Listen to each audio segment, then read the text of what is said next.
ರಾಜ್ಯಗಳಲ್ಲಿ ಮತದಾನ ಹಕ್ಕನ್ನು ಕಳ್ಕೊಂಡಿದ್ದಾರೆ. ಇದು ನಮ್ಮಲ್ಲಿ ಆಗಬಾರ್ದು. ಕೇರಳವರು ಬಹಳ ಚೆನ್ನಾಗಿ ಮಾಡಿದ್ದಾರೆ.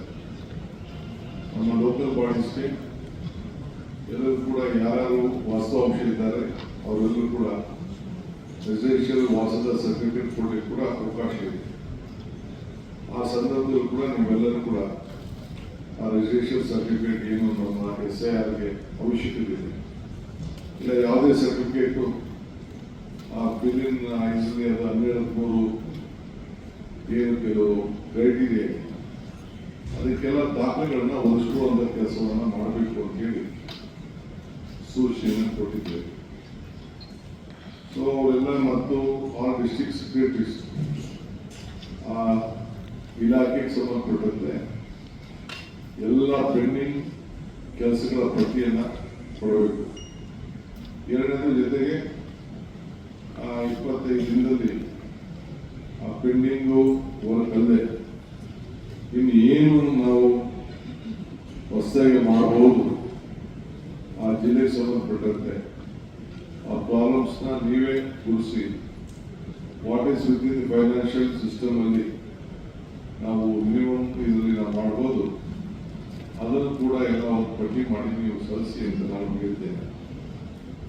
ಸೊ ಡಿಸ್ಟ್ರಿಕ್ಟ್ ಇನ್ಚಾರ್ಜ್ ಮಿನಿಸ್ಟರ್ಸ್ ಅವ್ರಿಗೆ ನೀವು ಕಂಪಲ್ಸರಿಯಾಗಿ ಆ ಜಿಲ್ಲೆ ಎಲ್ಲ ಮಾಹಿತಿ ಮಾಡಿ ಅವರು ಕೂಡ ಎಲ್ಲ ತಾಲೂಕುಗಳಿಗೆ ಅವರೆಲ್ಲ ಅವರು ಜಿಲ್ಲೆಗೆ ಸಂಬಂಧಪಟ್ಟಂತೆ ಪ್ರವಾಸ ಮಾಡಬೇಕಾಗ್ತದೆ. ನಾವು ಅವರಿಗೆ ಮಾರ್ಗದರ್ಶನ ಕೊಡ್ತೇವೆ. ನೀವು ಕೂಡ ಅವ್ರಿಗೆ ಏನೇನು ದಾಖಲೆಗಳು ಬೇಕು, ಅವ್ರಿಗೆ ಅಸಿಸ್ಟೆನ್ಸ್ ಬೇಕು, ಅದೆಲ್ಲ ಕೂಡ ಅವ್ರ ಜೊತೆಗೆ ಸೇರಿ ನೀವು ಕೆಲಸ ಮಾಡಬೇಕು ಅಂತೇಳಿ ಅವ್ರಿಗೆ ತಿಳಿಸಿದ್ದೇವೆ ನಿನ್ನೆ. ಆಮೇಲೆ ಅದೇ SIR ವಿಚಾರದಲ್ಲಿ ಇದೆಲ್ಲ ಅವಶ್ಯಕತೆ ಇದೆ, ಅದೆಲ್ಲ ನಾವು ಮಾಡಬೇಕು ಅಂತ ನಾನು ಹೇಳಿದ್ದೆ. ಇನ್ನೊಂದು ಒಂದು ಹೊಸ ಸಾರ್ವಜನಿಕರ ಕುಂದು ಕೊರತೆಗಳ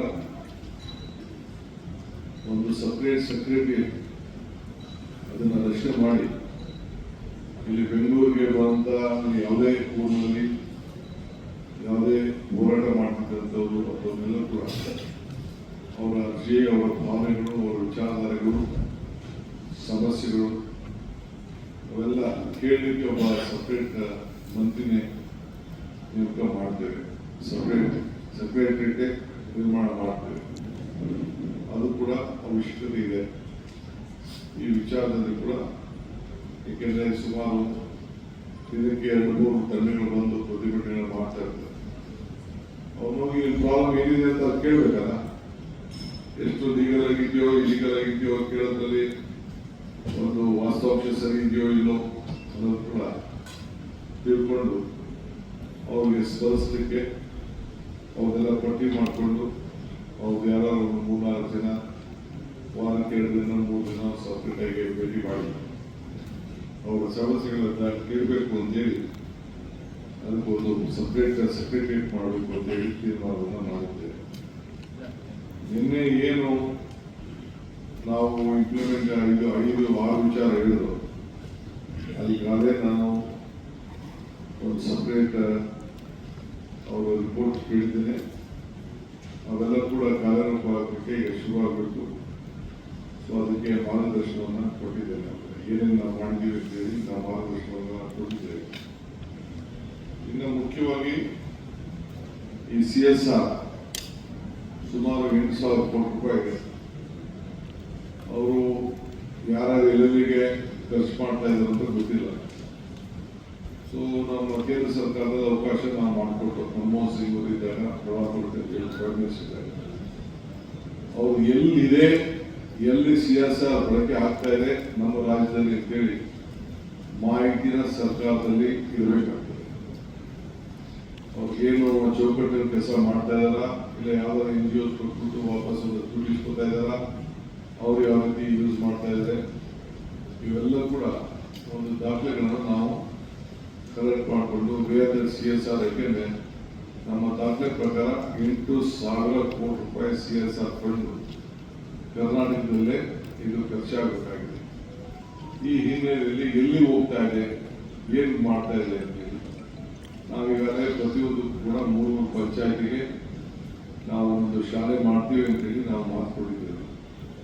ಸೊ ಅದಕ್ಕೆ ಅವರು ಐಡೆಂಟಿಫಿಕೇಶನ್ ಮಾಡಬೇಕು, ಜಾಗಗಳನ್ನೆಲ್ಲ ಗುರುತಿಸ್ಬೇಕು, ಎಲ್ಲೆಲ್ಲಿ ಏನೇನು ಅಂತೇಳಿ ಜಾಗಗಳನ್ನು ಗುರುತಿಸಿ ಈಗ ಅದಕ್ಕೆ ಹೊಸ ನಮ್ಮ ಪಾಲಿಸಿ ಏನು ಈಗ ಬಿಡುಗಡೆ ಆಗ್ತದೆ.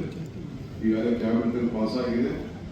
ಅದನ್ನು ನಾನು 2-3 ದಿನದಲ್ಲಿ ನಾನು ಫುಲ್ ಗೈಡ್ಲೈನ್ಸ್ ನಾನು ಬಿಡುಗಡೆ ಮಾಡ್ತೇನೆ. ಸೊ ಎಲ್ಲ ಜಿಲ್ಲಾಧಿಕಾರಿಗಳು ಯಾವ ಇಂಡಸ್ಟ್ರೀಸ್ ಇದೆ, ಬೆಂಗಳೂರು ನಗರದಲ್ಲಿ ಎಲ್ಲೆಲ್ಲಿದೆ, ಅವ್ರ ಹಣ ಯಾರು ಪ್ರಾಫಿಟಬಲ್ 2% ಎಲ್ಲಿ ಖರ್ಚು ಮಾಡ್ತಾ ಇದ್ದಾರೆ ಅಂತ ಹೇಳಿ ಸರ್ಕಾರಕ್ಕೆ ಅವರು ಮಾಹಿತಿಯನ್ನು ಅವರು ಕೊಡಬೇಕಾಗ್ತದೆ. ಆಮೇಲೆ ಸರ್ಕಾರ ಕೂಡ ಅವರೆಲ್ಲ ಒಂದು ಅಫಿಷಿಯಲ್ ಆಗಿ ಅವ್ರಿಗೆ ರಿಕ್ವೆಸ್ಟ್ ಮಾಡಿ ನಮ್ಮ ಪ್ರಯಾರಿಟಿ ಪ್ರೈಮರಿ ಎಜುಕೇಷನ್, ನೀವೆಲ್ಲ ಪ್ರೈಮರಿ ಎಜುಕೇಷನ್ ಸಂಬಂಧಪಟ್ಟಂತೆ ಶಾಲೆಗಳನ್ನು ಕಟ್ಕೊಳ್ಬೇಕು ಮತ್ತು ಯಾರ ಕೈಯಲ್ಲಿ ಇನ್ಫ್ರಾಸ್ಟ್ರಕ್ಚರ್ಗೆ ಮತ್ತು ಬೇರೆ ಬೇರೆ ಈ ಒಂದು ಎಜುಕೇಷನ್ ಪ್ರೈಮರಿ ಎಜುಕೇಷನ್ಗೆ ಒತ್ತನ್ನು ಕೊಡಲಿಕ್ಕೆ ಕೆಲವು ಸ್ಕೂಲ್ ಎಕ್ವಿಪ್ಮೆಂಟ್ಸ್ ಇರ್ಬೋದು, ಬಿಲ್ಡಿಂಗ್ ಇರ್ಬೋದು, ಇವೆಲ್ಲ ಕೂಡ ನಾವೇ ಅವರಿಗೆ ಏನೇನು. ಹೆಚ್ಚಿನ ವಿಡಿಯೋಗಳಿಗೆ ಪ್ರತಿಧ್ವನಿ ಯೂಟ್ಯೂಬ್ ಚಾನೆಲ್ ಸಬ್ಸ್ಕ್ರೈಬ್ ಮಾಡಿ, ಬೆಲ್ ಐಕಾನ್ ಕ್ಲಿಕ್ ಮಾಡಿ.